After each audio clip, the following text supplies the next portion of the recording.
Hi everyone, my name is Natalie. Today I wanted to do my second wrap-up of the year. Basically these are going to be the 6th to 10th books I've read in 2018 so far, and these are mostly going to be Femmeuary reading. Femmeuary is a thing that Lauren and the books have started.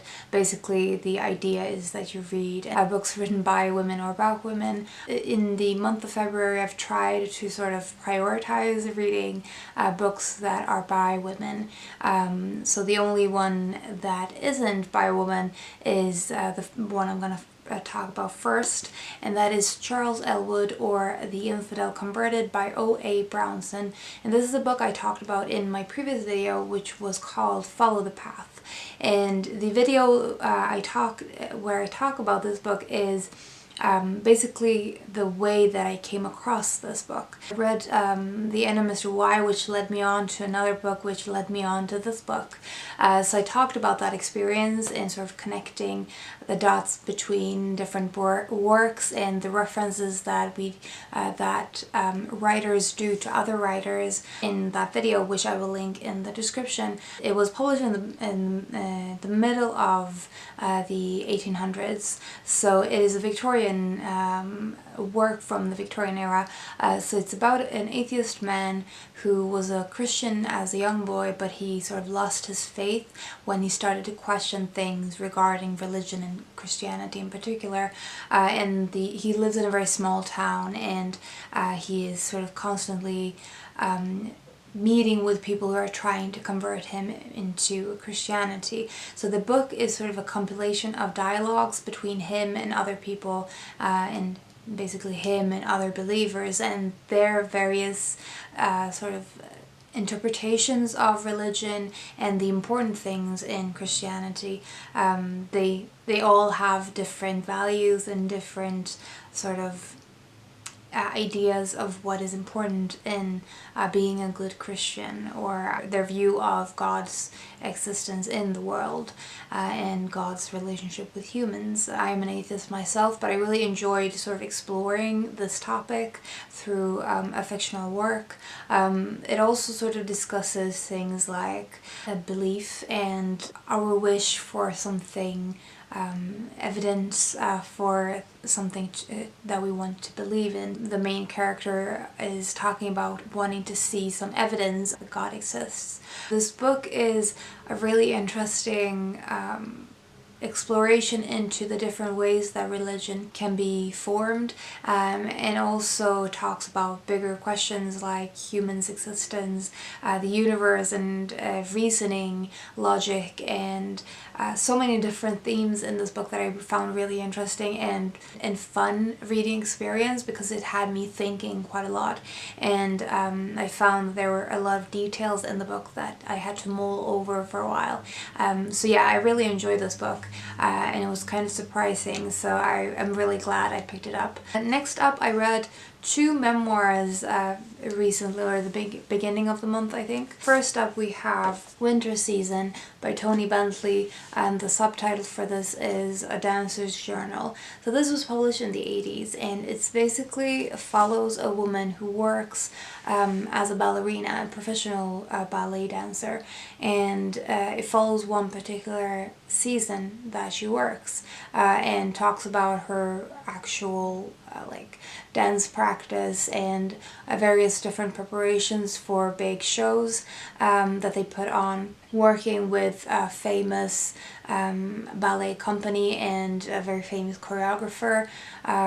She talks about specific things related to ballet and to the art form of ballet, and some of the physical experience of being a professional dancer, as well as some of the emotional and mental experience of having something like ballet to be so all-consuming, and the way that these people who work as professional dancers give up a lot to be able to live this life.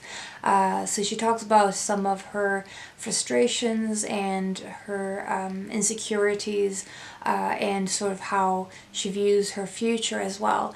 I found this both very enlightening because of it being sort of behind the scenes. I really liked seeing behind the scenes and all of the things that goes into creating the experience you see on stage. So for that reason, I think this is really honest and gives you a good portrayal of all the things that goes behind the work.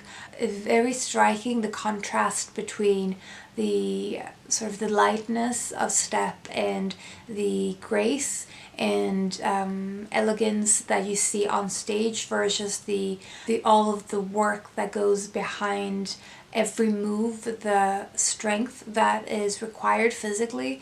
There's a lot of things behind the stages, that behind the scenes, that are sort of contradictory to the lightness, the light impression you get from watching someone dance ballet.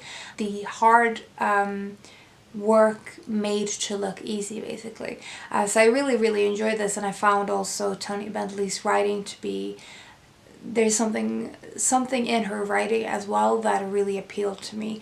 And I've written a full review of this as well as all of the other books. I will link all of my reviews for these books in the description, where I talk much more in detail about them. But yeah, I really enjoyed this, and this is definitely one I will be returning to in the future. Next up, I read a memoir that is slightly more lighthearted and entertaining, and it is Let's Pretend This Never Happened, a mostly true memoir by Jenny Lawson. And this is basically Jenny Lawson's life growing up in a small town in Texas with a very unusual father who works as a taxidermist. So he brought home dead animals or living animals, wild animals, to their home constantly, and he's a very strange character. And her upbringing is shaped by her very unusual family. So it's about just her family and her growing up and being sort of the weird one in her school, being a little bit of an outsider, and meeting her boyfriend and later to be husband, having her first child, moving to the country after living in a more urban area. So it's about her life, and that makes it sound like it's very common or very down to earth, and in some ways it is, but there's so many weird things that has happened to Jenny Lawson that you think they couldn't possibly have happened to one individual, but she turns the events in such a funny way that this is at times a hysterical book to read. As I said in my Femmeuary Reads video when I was still reading this, it was basically a combination of wincing and laughing reading this book. At times it's very funny, sometimes it's sad and relatable, and other times it's plain weird because of the people around her and because of her reactions to things. But also, as she talks about serious topics in the midst of these unbelievable things, she talks about her mental health problems and especially her anxiety and how her anxiety shapes some of her decisions. So I found those parts both really relatable and really honest, and I really appreciated that. I also really like the fact that she talks about her childbirth experience and her miscarriages, and I just found this book to be a pure joy to read. I don't often read books in big gulps, but this book had me just not wanting to put it down until I was done. Next up, we have another book that I've talked about in a previous video, and it is Witch Volume 1, the first part of the 12 Portals by Elizabeth Ginone and Alessandro Barbucci and Barbara Canepa. And this is a Italian comic that is, I think, in 12 volumes in total, and this was published this was originally published when I was a teenager, and I read them as they were being published, and they have just been re-released by Yen Press. The first 3 volumes have been re-released in 2017, and the rest of them will be re-released in 2018. So I talked about this book in my comics recommendations video, but basically this comic is about 5 girls. They're 13 to 14 years old, and the main character, Will, has just moved to a new town, so she meets these other girls, and they discover that they have magical powers, and their magical powers are fueled by the elements. So they have found out these magical powers, and it turns out that they are the guardians of the veil. And basically in this place, in this world, there are like multiple dimensions, and they are the guardians of the in-between places, in between the dimensions, and protecting the world from the bad guys, protecting them from demons, from the demon dimension. So they have found out this quest, are trying to figure out their magical powers and how to use them, and also trying to get to know one another as well, because most of them haven't known each other for very long. So they're sort of becoming friends and learning to trust one another, and learning to use their powers while also dealing with like regular teenage problems like crushes and family issues and things like that. So this comic is a lot of fun. The art style is sort of cartoony, I would say, but I really like it, and I really enjoyed rereading this. I think that in a lot of ways it's just fun and entertaining and lighthearted, but in some ways it's also, I think, more genuine than I've seen a lot of portrayals of teenagers in comics. They deal with things that are pretty banal in comparison to their bigger quest, but the way that they interpret the things that are happening around them feel very honest to me. So yeah, I really enjoy this series, and I'm looking forward to rereading the rest of the series throughout the year, hopefully. Lastly, I have a novel that I just finished this weekend, and it is Femmeuary by Madeleine Bordeaux, and it is translated by Faith Evans. So this short book, it's approximately 150 pages. This short book is published by Daunt Books, by the way, in this beautiful flap thing. Yeah, it's a beautiful cover as well. So this is about a woman who is, I think, in her 20s or early 30s, and she is married to a man, and they are on their holiday when the book opens, and he goes off to swim in the ocean while she is sort of she has a moment with a younger man on the beach, and they eventually end up having an affair. It's about her having an affair with this young man while keeping up her relationship with her husband, and it's about her sort of complicated relationship with her sister and all of these things. But it's also so much more. It's more about Marie's own inner life and the way that she feels and experiences the world in a very rich way, and a lot of her living is done on the inside. She sees entire like scenes in her head of things that hasn't happened.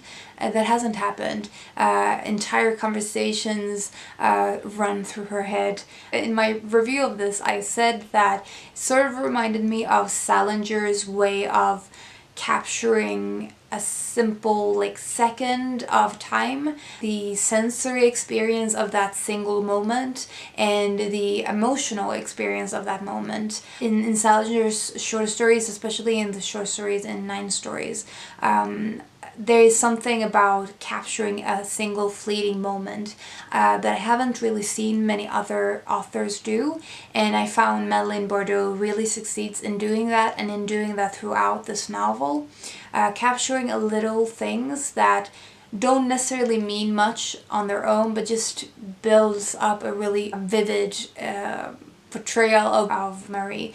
And the way that the narrative is done is also sort of reminds me of the movie Amélie, which is a French movie. If you haven't watched it, you definitely should. But sometimes it seems like the woman Marie knows that she has an audience or the reader is there. She is sometimes almost acting or performing throughout this book, and it's very interesting the way that the book is written. It's also really beautifully written. There's just something in both in the form, the way that this is written, as I said, the way that she captures passing fleeting moments and experiences in a very sensory way, and also the way that the narrative is done and the playing with the performing. But there's also something in the character Marie and the writing that personally connects with me, but I thought it was fantastic, and I already have a good idea that this will be one of my favorite novels of the year. So yeah, I highly recommend giving this a try because it was fantastic. Those were the 5 books that I've been reading for Femmeuary reading recently, and if you read any of these, I would love to hear your thoughts. If you have any recommendations, especially something similar to Marie, definitely feel free to share. I hope you're having a really good day, and I will talk to you soon. Bye.